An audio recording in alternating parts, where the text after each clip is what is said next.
saw anything wrong in this situation. He took a pitch in the back. He got beamed for crying out loud. Who used heart attack? Me. Managers on a Major League Baseball team don't make decisions. Credibility in this situation is worse than losing your job. Was it over when the Germans bombed Pearl Harbor? The castration of the Major League Baseball managers, we know it. Ask me about my win. So it looks like the Tampa Bay Rays, with their victory today, have tied a Major League record for the most victories to start a given season. Now, it's impressive. It's hard to imagine a team being able to put together that many consecutive wins. And obviously, the way the Rays have done it has been pretty impressive. They are now tied with the 1982 Braves. They're also tied with the 1987 Milwaukee Brewers, the only two other teams in Major League Baseball history to win their first 13 consecutive games to start the season. Now, if you look at where do they go from here? Because one thing that stands out about baseball from all different sports is the longevity of it.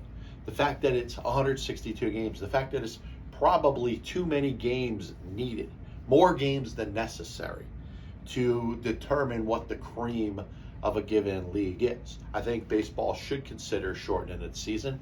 It's something we're probably not going to see anytime soon. But that being said, the Rays winning their 13th consecutive game obviously puts them in elite company.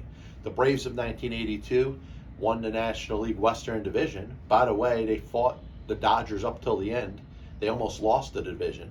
But they won the division, made it to the NLCS, lost to the eventual World Series champion St. Louis Cardinals.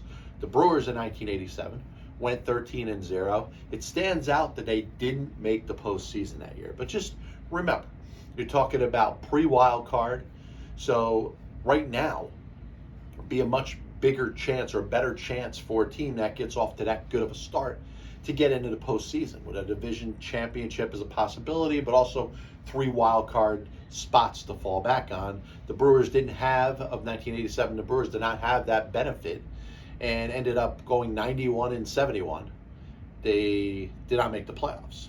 Now, near the 1981 A's, with Billy Martin as their manager, won their first 11 games, made it to the ALCS, won the division series. Remember, to strike short in 1981 season.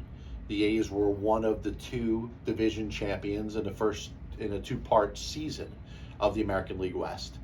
The 1962 Pirates and the 1966 Indians won their first 10 games.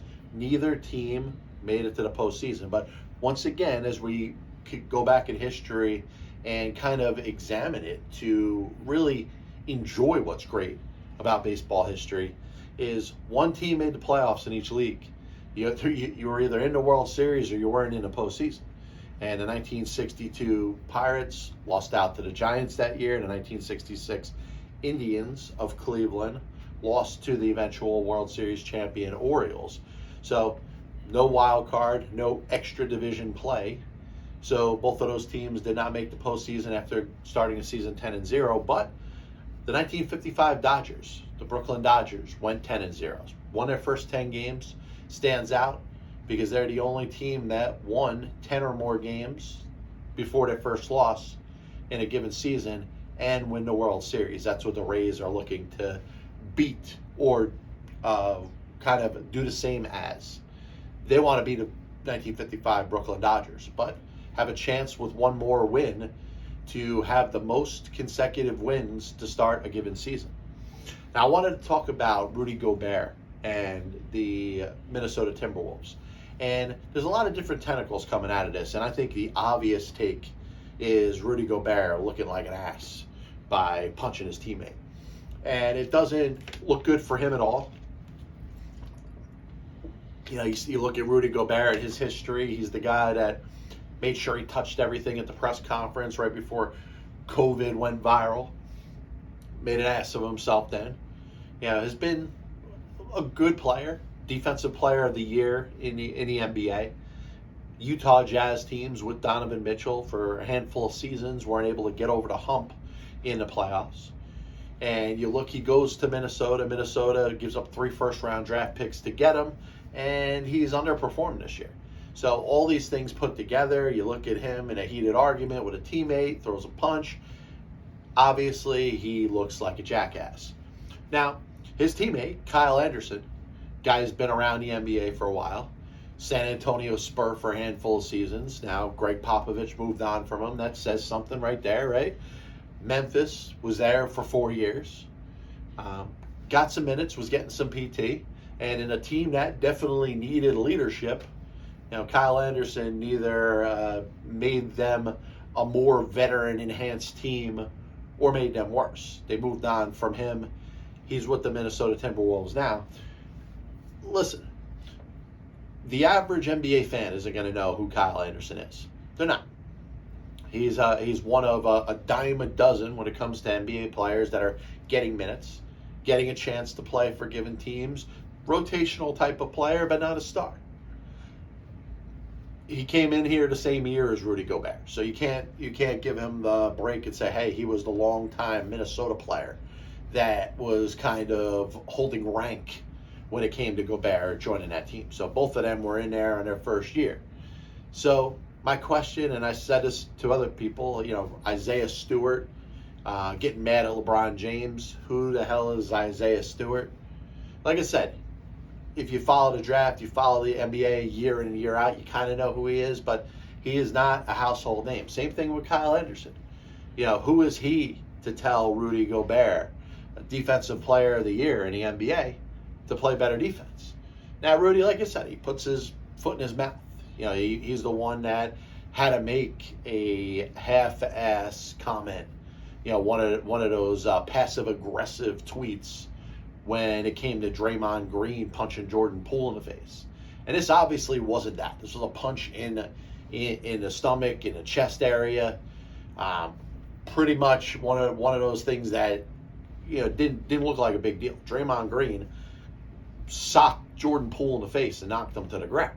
So you're talking about two different things. But the bottom line, Rudy Gobert being the passive-aggressive asshole that he was, he really looks silly here. He looks just as silly as he did when he's putting his hands all over the podium, right before COVID was about to go viral. So as much as I'm disappointed in Rudy Gobert, I look at him and the Jazz, a team that never really went anywhere, a team in Minnesota that lost a close game to the Lakers. They could have had a number 7 seed, perhaps, if Gobert was in the lineup. They have a chance to get the number 8 seed. Is he going to play? Yeah, Gobert will probably be in the lineup. Jalen McDaniels won't be because he punched a wall and is out for the season. So this is a team in kind of a disarray a little bit. It's interesting to see. I think they played solid without Gobert. Could have beaten the Lakers in a game that went to overtime. But once again, neither of these guys look good here. And I'll close this little segment by saying, who the hell is Kyle Anderson? Nobody knew who he was before he told Rudy Gobert, a defensive player of the year in the NBA, to play better defense. So Odell Beckham Jr. signs with the Baltimore Ravens. And some people believe that that's a sign that Lamar Jackson's going to be with that squad long term. He says in his press conference, kind of a plea for Lamar Jackson to team up with him and let's go out there and win a Super Bowl. I don't know. Listen, all I know about Odell Beckham Jr. is he wants to get paid, just like any other big-time receiver in the National Football League. He's coming off of his second ACL tear that he had in the Super Bowl a couple years ago with the Rams. Missed all of last season. Didn't sign a contract during the season last year for one reason, the fact that he couldn't play. And was holding out for a large sum of money. He got that from the Baltimore Ravens. That's why he's going to play in Baltimore. Would it be a better mixture with him and Lamar Jackson? Of course. One doesn't have anything to do with the other. And let's be real.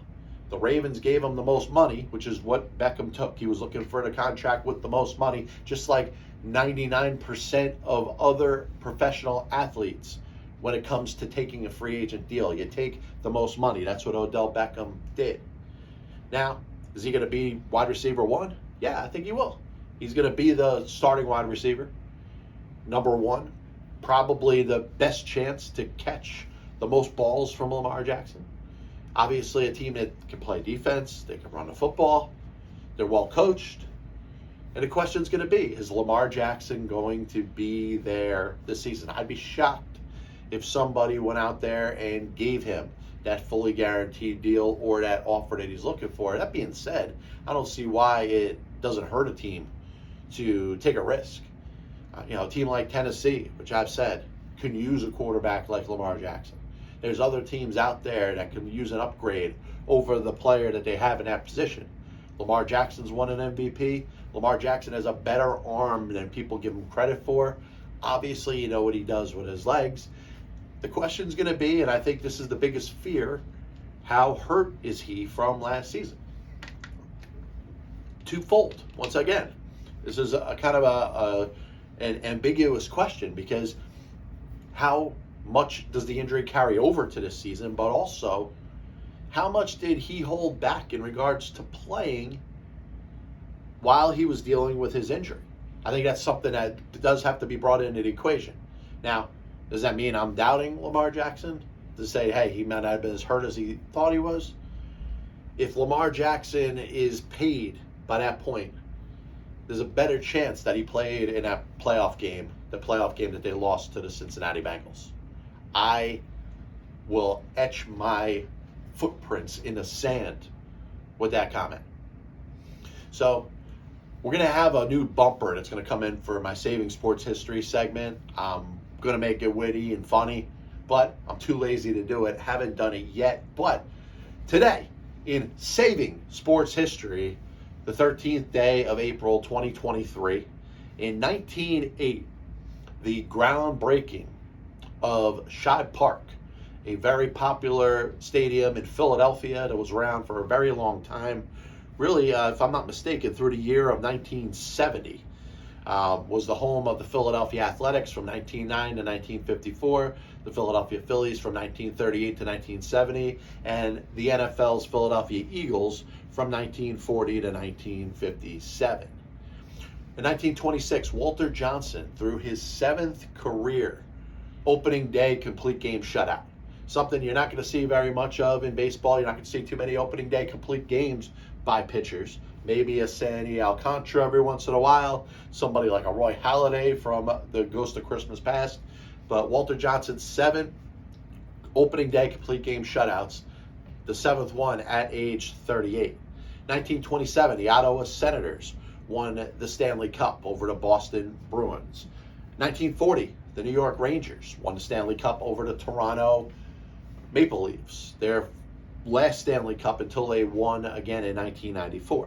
1942, the Masters, Byron Nelson wins in a playoff over Ben Hogan. 1944, the Montreal Canadiens win a Stanley Cup over the Chicago Blackhawks. In 1946, I find this interesting, Eddie Clapp was a white pitcher attempted to be signed by the Cleveland Negro Leagues Club.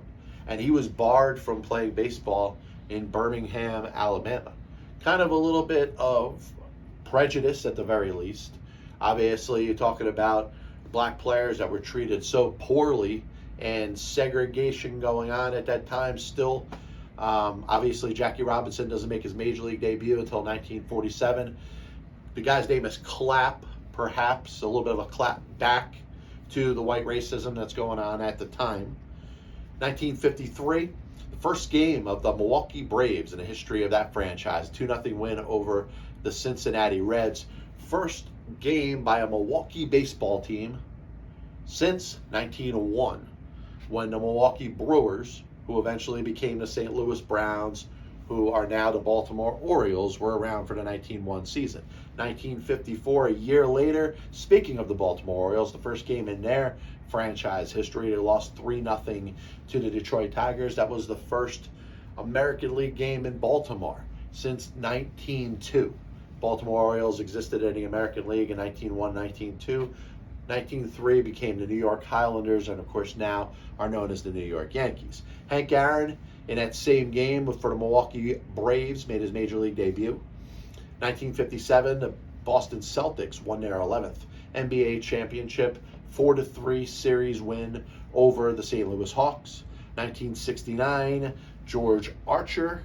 In 1970, Billy Casper won the Masters in consecutive years. The Masters of 1970 was the last 18-hole playoff, and Casper won the Masters, beating Gene Littler. So last time the Masters had an 18-hole playoff, if a player or two were finished tied. 1975, Jack Nicklaus wins the Masters. 1980, Seve Ballesteros wins the Masters, all on this day, on the 13th of April. 1984, Pete Rose becomes the first player since Ty Cobb, first player in the history of the National League to get 4,000 career hits. A couple more Masters on this day. 1986, Jack Nicklaus won. 1997, Tiger Woods. 1992, the great head basketball coach of the St. John's, at that time Redmond and now Red Storm, Lou Carnesecca, retires. And what a great era of basketball that was during Lou Carnesecca's time as the head coach of the St. John's college basketball team. Hopefully they're going to gain a little more prominence. Hall of Fame head coach Rick Pitino takes over the team. I hope the better days are ahead. 2003, Mike Weir wins the Masters. 2008, Trevor Immelman wins the Masters, all on this date. Bubba Watson won in 2014. And in 2019, Greg Popovich became the all-time leader in NBA coaching victories, passing Lenny Wilkins. And of course, Popovich, Hall of Fame coach in his own right, one of the best to ever do it, 5-time NBA champion. Birthdays on the 13th of April. Bob Devaney, Hall of Fame college football coach. From Nebraska, national champion in 1970 and 1971. In 1964, Davis Love III was born on this day. Deaths: the Bird, Mark Fidrich, passed away on this day in 2009. Bobby Slick Leonard, Hall of Fame ABA basketball coach, 3-time champion with the Pacers in 1970, 72, and 73. This is the Pass Ball Show, brought to you by JohnPLA.com, by St. Aloysius Church in Jackson, New Jersey. We're going to do 1-minute shorts. Like I said, the introductory one, the first one, prolegometal one that I'm going to do is the top 10 quarterbacks in the history of the National Football League. Stay tuned for that. Obviously, if you're interested in hearing me flap my yap mouth, you can check out the Pass Ball Show podcast, available on Apple Music, Amazon Music, and Spotify. We'll be back with you soon. God bless you. And as always, I'll see you on the other side.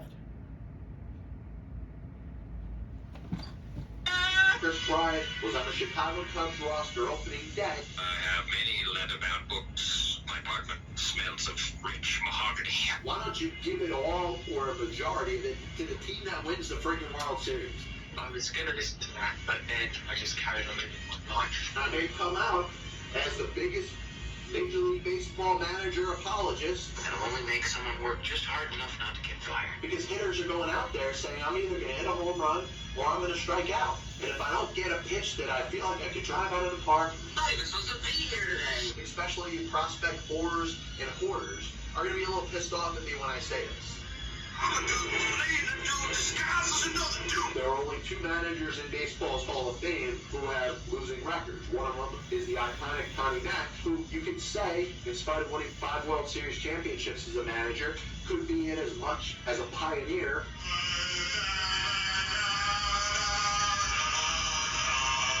And what side of the spectrum they're on. Were they pitching? Were they batting? If your favorite team was pitching and a ball got inside and hit a batter, there's no way it could have been on purpose. But if you were a fan of the team that was batting and the ball got inside and hit somebody or went behind somebody's head, absolutely 100%, unequivocally, that pitcher was throwing at him.